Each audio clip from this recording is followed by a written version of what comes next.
છે ધોરણ 12 વિષય ઇકોનોમિક્સ ચેપ્ટર પહેલું જે આપણે ગયા વિડીયોમાં ચાલુ જ છે હજી અર્થશાસ્ત્રમાં આલેખ. આના પહેલાના વિડીયોમાં આપણે ભણેલા છીએ આકૃતિ અને આલેખનો તફાવત. આકૃતિ અને આલેખ એટલે શું, આકૃતિ અને આલેખનું મહત્વ તથા આકૃતિ અને આલેખ દોરતી વખતે ધ્યાનમાં રાખવાની બાબતો. તો આજના આ વિડીયોમાં વિદ્યાર્થીઓ આપણે ભણશું આકૃતિના પ્રકારો. તો આપણે આકૃતિના 6 પ્રકારો છે. એમાં પહેલો પ્રકાર છે ચિત્રાકૃતિ.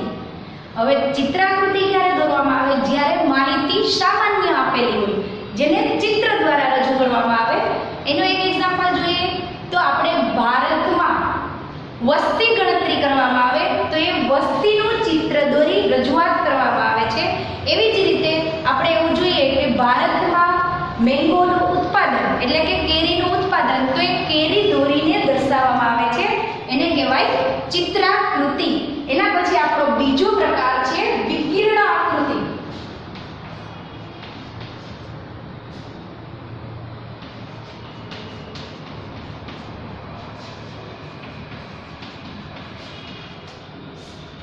વિકિરણ આકૃતિને આપણે છૂટા છવાયા બિંદુવાળી આકૃતિ તરીકે પણ ઓળખી શકાય છે.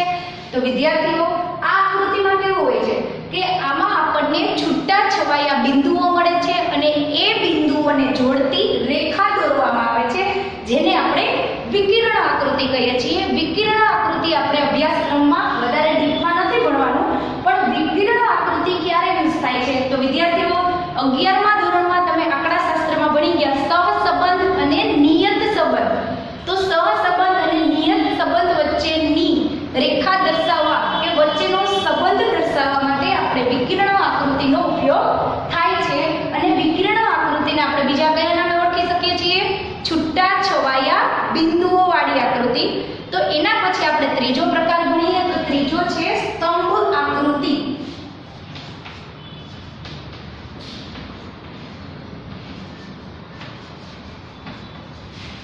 સ્તંભ આકૃતિ. તો સ્તંભ આકૃતિના આપણને 3 પ્રકાર આપેલા છે. પહેલો છે સાદી સ્તંભ આકૃતિ,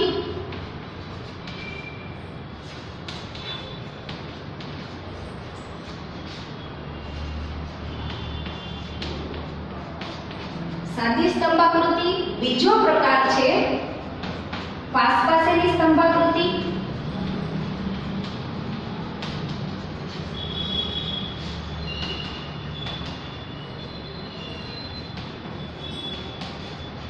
અને આપણો ત્રીજો પ્રકાર છે વિભાજિત સ્તંભ આકૃતિ.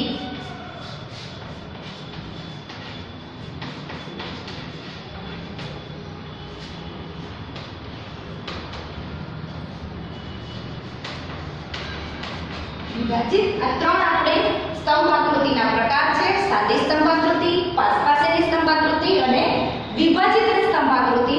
તો પહેલી આપણે જોઈએ સાદી સ્તંભ આકૃતિ. તો એક ચલના અલગ અલગ મૂલ્ય માટે એક જ સ્તંભ દોરવામાં આવે તો એને સાદી સ્તંભ આકૃતિ કહેવાય. જેમ કે એમાં એક આધાર આપેલો હોય છે, માસ, વર્ષ, દિવસો, આ આપણે જોઈ ગયેલા. એ એક અક્ષ પર દર્શાવવામાં આવે છે. જ્યારે એની ઉપર માસ દર્શાવવામાં આવે, દરેક માસના મૂલ્ય પ્રમાણે આપણે એક સ્તંભ દર્શાવવામાં આવે છે, તો એને સાદી સ્તંભાકૃતિ કહેવાય. એનું એક એક્ઝામ્પલ જોઈએ, જેમાં શું આપવામાં આવે, એક ચલ ઉપર ચલના મૂલ્ય પ્રમાણે અલગ અલગ સ્તંભ દોરવામાં આવે. જેમ કે આપણને માસ આપેલા છે, માસ એટલે કે મહિના, એની સામે આપણને વસ્તુનું વેચાણ આપેલું છે. તો ફોર એક્ઝામ્પલ માસમાં જોઈએ જાન્યુઆરી, ફેબ્રુઆરી, તો એમાં વસ્તુનું વેચાણના એકમો છે 100. એવી જ રીતે માર્ચ, એપ્રિલ, તો એમાં વસ્તુના એક વેચાણના એકમો છે 120. જ્યારે 10 અને 20 રાખીએ, જે આપણને આકૃતિ દોરવામાં ઈઝી રહે. એના પછી આપેલું છે મે, જૂન, જેમાં વેચાણના એકમો છે 30. તો હવે આને આપણે સ્તંભ આકૃતિ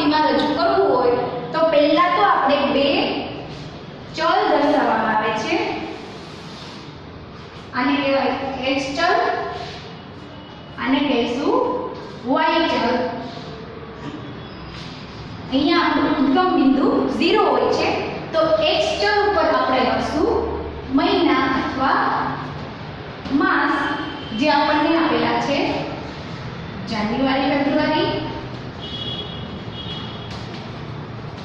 અહીંયા આપેલું છે માર્ચ એપ્રિલ અને અહીંયા આપેલું છે મે જૂન. જ્યારે એમની સામે આપણને વેચાણના એકમો આપેલા છે તો અહીંયા આપણે લખશું વેચાણના એકમો, જેમાં આપણને આપેલા છે 10, 20, 30 અને 40. તો હવે અહીંયા જુઓ જાન્યુઆરી ફેબ્રુઆરીમાં આપણે કેટલા વેચાણના એકમો છે 10. તો આ છે આપણું જાન્યુઆરી ફેબ્રુઆરી, અહીંયા આપણા વેચાણના એકમો છે 10. એવી જ રીતે માર્ચ એપ્રિલમાં આપણા વેચાણના એકમો છે 20. તો અહીંયા આપેલું છે આપણને માર્ચ એપ્રિલ અને આપણા વેચાણના એકમો છે 20. મે જૂનમાં આપણને આપેલું છે 30.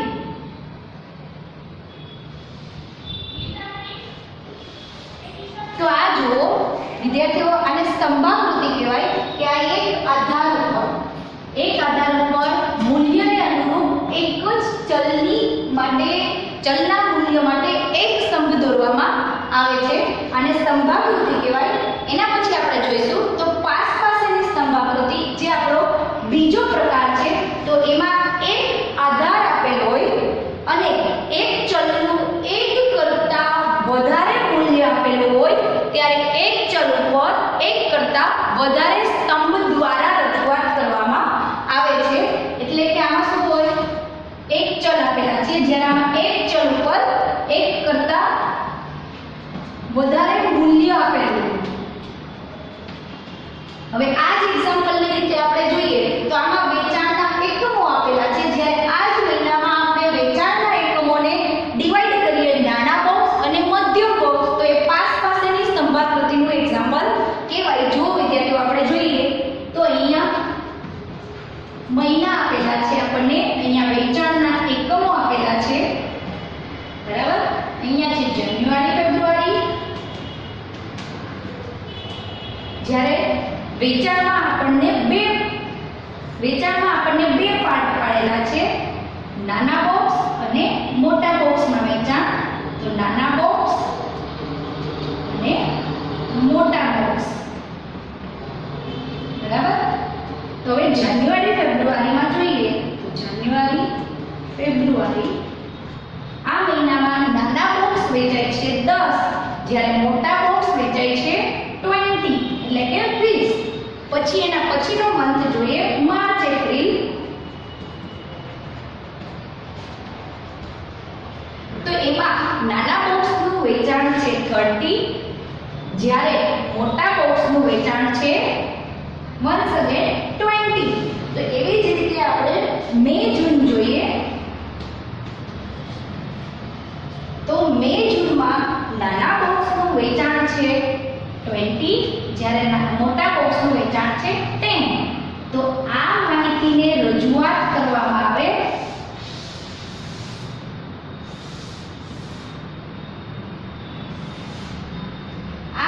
માટે આકૃતિ દોરવામાં આવે તો આપણે આવશે પાસેની સ્તંભ આકૃતિ. જે આ એક્ઝામ્પલને આપણે ડ્રો કરીએ તો અહીંયા આપણને આપેલું છે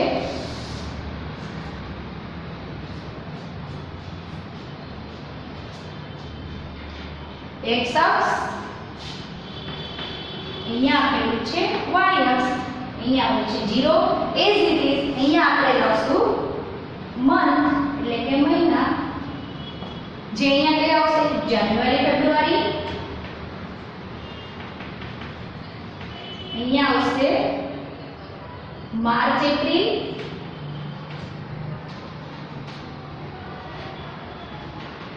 અને અહીંયા આવશે મે જૂન, બરાબર. એવી જ રીતે વિદ્યાર્થીઓ અહીંયા આપણે લખશું વેચાણના એકમો. વેચાણના એકમો છે આપણે 10 થી 30 10, 20, 30 અને 40. હવે આપણે આમાં જોઈશું તો આપણે નાના બોક્સ માટે છે 10, તો અહીંયા છે 10. જ્યારે મોટા બોક્સ માટે છે 20.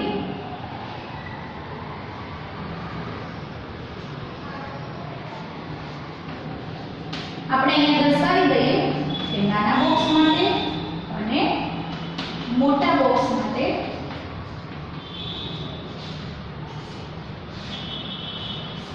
જેનાથી આપણને આલેખ જોઈ અને ખ્યાલ આવી જાય કે આપણે શેનો યુઝ કરીએ છીએ.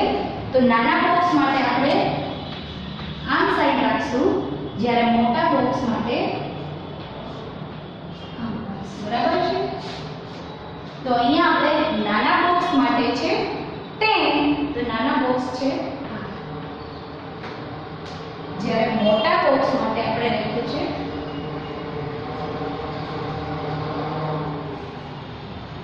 બરાબર. એવી જ રીતે આપણે માર્ચ એપ્રિલમાં જોઈએ તો નાના બોક્સનું વેચાણ છે 30, જ્યારે મોટા બોક્સનું વેચાણ છે 20. વિદ્યાર્થીઓ, નાના બોક્સ માટે આપણે ફરીથી જે સાઇન યુઝ કરીએ કરશું, મોટા બોક્સ માટે કરશું બરાબર. એના પછી લાસ્ટ મંથ છે મે જૂન, તો મે જૂનમાં નાના બોક્સનું વેચાણ છે 20,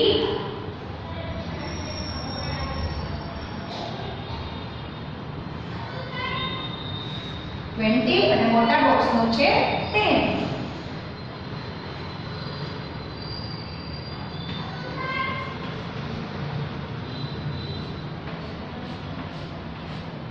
હવે અહીંયા જો વિદ્યાર્થીઓ કે સાદી સ્તંભાકૃતિમાં આપણને એક આધાર ઉપર એક જ સ્તંભ દોરવામાં આવે છે, જ્યારે પાસેની સ્તંભાકૃતિમાં આપણો આધાર છે તો એક જ આધાર ઉપર એક કરતા વધારે ચલના મૂલ્યના સ્તંભ દોરવામાં આવે તો એને કહેવાય છે પાસેની સ્તંભાકૃતિ. એના પછી આપણે લાસ્ટ આપણે ભણશું વિભાજિત સ્તંભાકૃતિ. તો વિભાજિત સ્તંભાકૃતિ કોને કહેવાય? તો ચલના મૂલ્યના આધારે એક જ સ્તંભને અલગ અલગ પેટા વિભાગમાં વિભાજિત કરવામાં આવે તો એને વિભાજિત સ્તંભાકૃતિ કહેવાય, કે જેમાં એક જ આધાર ઉપર એક જ સ્તંભ આવે છે પણ એક સ્તંભની અંદર એમને વિવિધ પેટા વિભાગોમાં વિભાજિત કરવામાં આવે છે, એને વિભાજિત સ્તંભાકૃતિ કહેવાય. જે આપણે એક એક્ઝામ્પલ દ્વારા સમજીએ તો અહીંયા આપણને આપેલું છે વસ્તી, કુલ વસ્તી આપેલી છે, કુલ વસ્તી આપેલી છે. એની સામે આપણને અહીંયા આપેલી છે ગ્રામ્ય વસ્તી અને અહીંયા આપેલી છે શહેરી વસ્તી. અહીંયા આપણને આપેલા છે માસ એટલે કે મહિના આપેલા છે.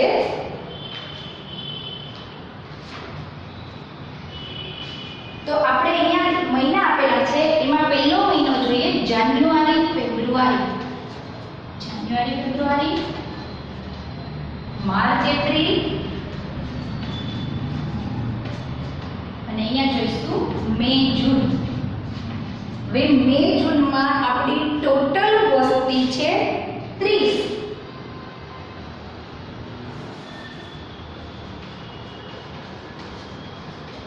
કુલ વસ્તી છે 30, જ્યારે એમાંથી કુલ વસ્તીમાં ગ્રામ્ય અને શહેરી વસ્તી છે કુલ છે 70, જ્યારે ગ્રામ્ય વસ્તી છે 30 અને શહેરી વસ્તી છે 40. હવે માર્ચ એપ્રિલમાં આપણી ટોટલ છે 80, તો એમાં ગ્રામ્ય વસ્તી છે 40 અને શહેરી વસ્તી છે once again 40. એવી જ રીતે મે જૂનમાં જોઈએ તો ટોટલ આપણી છે 90, જેમાંથી ગ્રામ્ય વસ્તી છે 45 અને શહેરી વસ્તી પણ 45 છે. તો આ માહિતીને જો રજૂ કરવામાં આવે તો એને વિભાજિત સ્તંભ આકૃતિ દ્વારા રજૂ કરી શકીએ છીએ.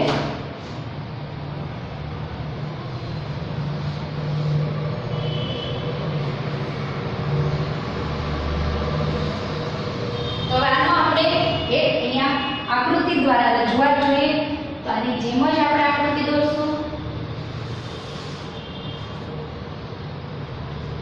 અહીંયા x અક્ષ, અહીંયા y અક્ષ, અહીંયા આવશે વેચાણના એકમો, અહીંયા આવશે મહિનાઓ, અહીંયા આપણે લખશું જાન્યુઆરી, ફેબ્રુઆરી, અહીંયા લખશું આપણે માર્ચ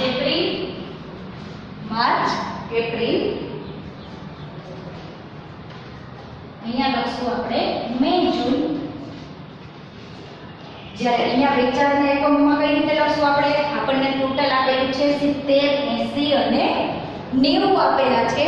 તો આપણે 20 ના ગેપમાં અથવા 30 ના ગેપમાં લખીએ.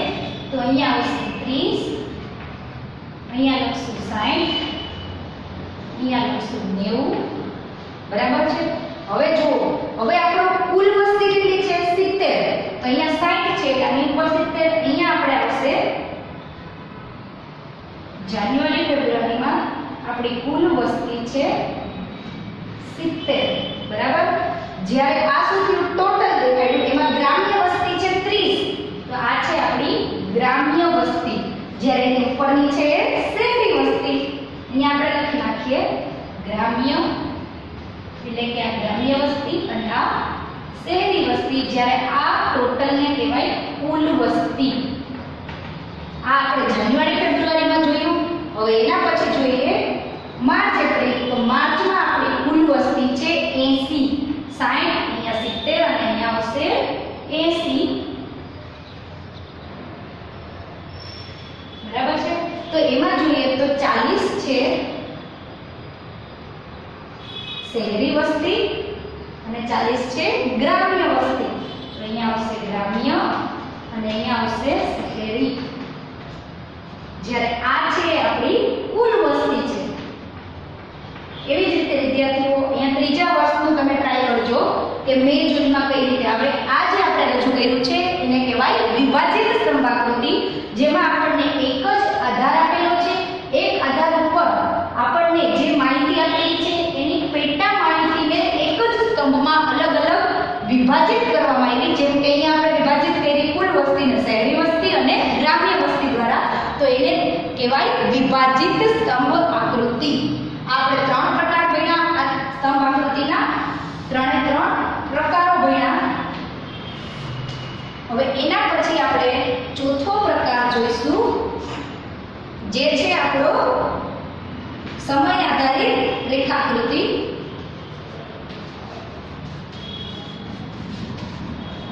સમય આધારિત રેખાકૃતિ.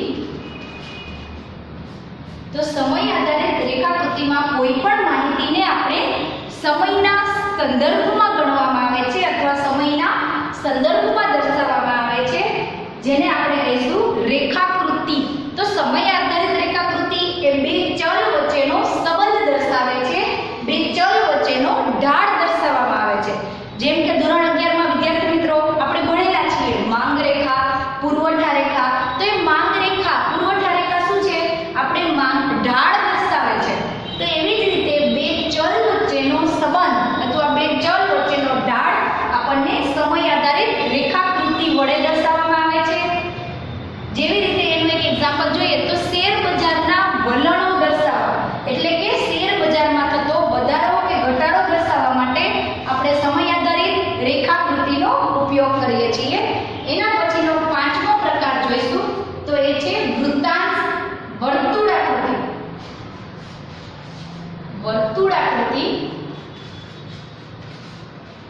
તો વિદ્યાર્થી મિત્રો, વર્તુળ હંમેશા 360 અંશનું હોય. તો આપણને જે માહિતી આપેલી છે એ માહિતીને આપણે વર્તુળના ક્ષેત્રફળમાં ફેરવશું અને ક્ષેત્રફળમાં ફેરવા પછી જે માહિતી આપેલી છે એ માહિતીનું આપણે વર્તુળ દોરશું. તો જેટલી માહિતી આપેલી હોય એટલા વર્તુળ દોરવામાં આવે છે. જો નાની માહિતી હશે તો નાનું વર્તુળ થશે, મોટી માહિતી હશે તો મોટું વર્તુળ થશે. એટલે કે માહિતીને વર્તુળના ક્ષેત્રફળમાં ફેરવી અને વર્તુળ જે દોરવામાં આવે છે એને કહેવાય વર્તુળ આકૃતિ. એના પછી આપણો લાસ્ટ અને છઠ્ઠો પ્રકાર છે વૃત્તાંશ આકૃતિ. વૃત્તાંશ આકૃતિ. તો વિદ્યાર્થીઓ, જેમાં વૃત્તાંશ આકૃતિ એટલે શું, એમની વ્યાખ્યા, એમની ગણતરીની રીત, અને એના પછી આપણે જોઈશું વૃત્તાંશ આકૃતિ તો કરશું, અને વૃત્તાંશ આકૃતિ દોરતી વખતે કઈ કઈ બાબતોનું ધ્યાન રાખવું જોઈએ, આ બધું જ આપણે આના પછીના નેક્સ્ટ વિડીયોમાં જોશું. આજે આપણે આટલું રાખીએ છીએ. આપણે આજે આકૃતિના પ્રકારો ભણ્યા, જે આપણે 6 પ્રકાર છે. એમાં પહેલું હતું ચિત્રાકૃતિ, જેને ચિત્ર દ્વારા રજૂ કરવામાં આવે છે. જેમ કે ભારતમાં કેરીનું ઉત્પાદન જોઈએ તો એને કેરી દ્વારા દર્શાવવામાં આવે છે.